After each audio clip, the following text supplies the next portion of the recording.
Harald Amundsen was a great Norwegian explorer. He was the first person to reach the South Pole and the first person to fly over the North Pole in an airship. On one of his trips, Amundsen took a homing pigeon with him. When he had finally reached the top of the world, he opened the bird's cage and set it free. Imagine his wife's delight when, back in Norway, she looked up from the doorway of her house and the pigeon was circling in the sky above. No doubt she exclaimed, "He's alive! My husband is still alive!" Last week we reflected on the ascension of Jesus. As the disciples looked up, they knew he was gone, but they clung to the promise to send them the Holy Spirit. What joy then when the dove-like Holy Spirit descended at Pentecost. The disciples had with them the continual reminder that Jesus was alive and victorious at the right of the Father. And today, as we celebrate Pentecost, this continues to be the Spirit's message.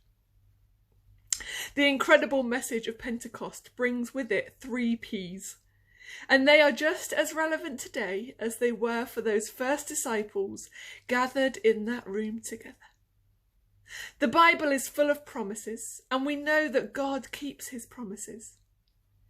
Jesus promised that he would beat death, and after he died on the cross, he rose again. He wanted the world to have peace. Some of his followers understood, but others were confused and didn't quite believe it all. The disciples were all together in a locked room for fear of being arrested, and they didn't really feel the peace of God at all. Then Jesus was suddenly with them. He appeared in the room and spoke to his followers. Jesus said, "Peace be with you," and greeted them all. Then he went on to offer them peace again, before breathing on them and encouraging them to receive the Holy Spirit. Jesus came to the world to bring peace, and that's not just about an end to wars. We can all do our part to live peacefully with others, to think of others rather than ourselves, and to bring peace into relationships. We bring peace into the world through being at peace with God. Now it's a few weeks later, and the disciples had continued to worship and pray together, trying to hold on to Jesus' promise of peace. They chose leaders and gathered often to worship and talk about how to bring God's peace to the world. What they needed was some power, and that's just what they got. As they prayed, they heard the sound of a wind blowing through the room, and then they saw what looked like flames landing on their heads. They were confused and possibly even a little afraid, but they soon discovered that they had a new power through the Holy Spirit. This power meant that they were able to talk in the many languages of the crowds that filled the city of Jerusalem for the Pentecost celebration. They also had the power to speak up about the peace of Jesus in a way they hadn't before. The power that the followers of Jesus received from the Holy Spirit changed their lives. The Holy Spirit can give us power too. Charles Spurgeon preached, "Without the Spirit of God, we can do nothing. We are as ships without the wind, branches without sap, and like coals without fire. We are useless." But with the Spirit, just like the disciples, we can have the strength to speak out and share what we believe with our friends and family and others who don't know Jesus as we do. His power can help us pray for other people. That power is given by God and is part of God's purpose. When Jesus came to his disciples and offered them peace, he explained a little about the purpose of the Holy Spirit. He wanted the disciples to bring peace to the world and peace to all situations. Jesus also said that one purpose of the Holy Spirit was to help the disciples to forgive others. He gave them power to forgive and to bring forgiveness to the lives of others.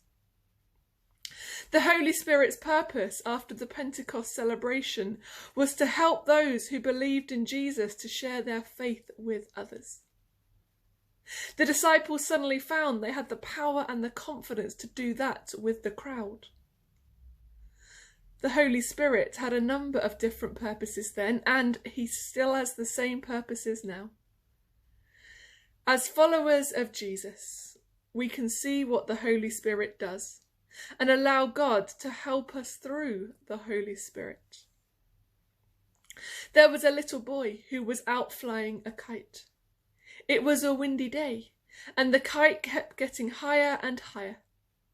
Finally, it got so high that it was out of sight. A man passed by and saw the little boy holding onto the string. The man could not see the kite, and he asked the boy, "How do you even know you have a kite up there?" The boy replied, "Because I can feel it."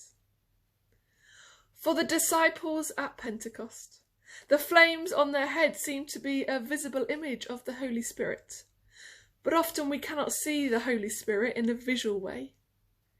However, in the same way as the little boy flying the kite, we can sense, we can feel the work of the Holy Spirit changing us into the image of Christ. The Holy Spirit transforms lives today. As we encounter God's presence, as we are inspired through his word, as we respond to the Spirit's prompting, God's will is done in our lives. And with the Spirit working in us, far greater things than we can ever imagine are accomplished for God's kingdom. Renowned preacher Moody was planning a campaign to England. An elderly pastor protested, "Why do we need this Mr. Moody? He's uneducated and inexperienced. Who does he think he is anyway? Does he think he has a monopoly on the Holy Spirit?" A younger, wiser pastor rose and responded, "No, but the Holy Spirit has a monopoly on Mr. Moody." When we allow the Holy Spirit, God's Spirit, to take control of our minds, our words, our actions, then God will use us abundantly.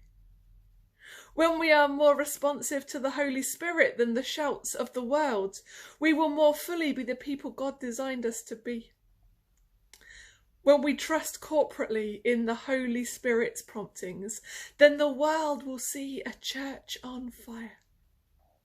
When we say yes to God's Spirit of joy, compassion, and hope, then the world will see a peace, a power, and a purpose that they want to grab onto. Then God's kingdom will be ablaze. God bless you.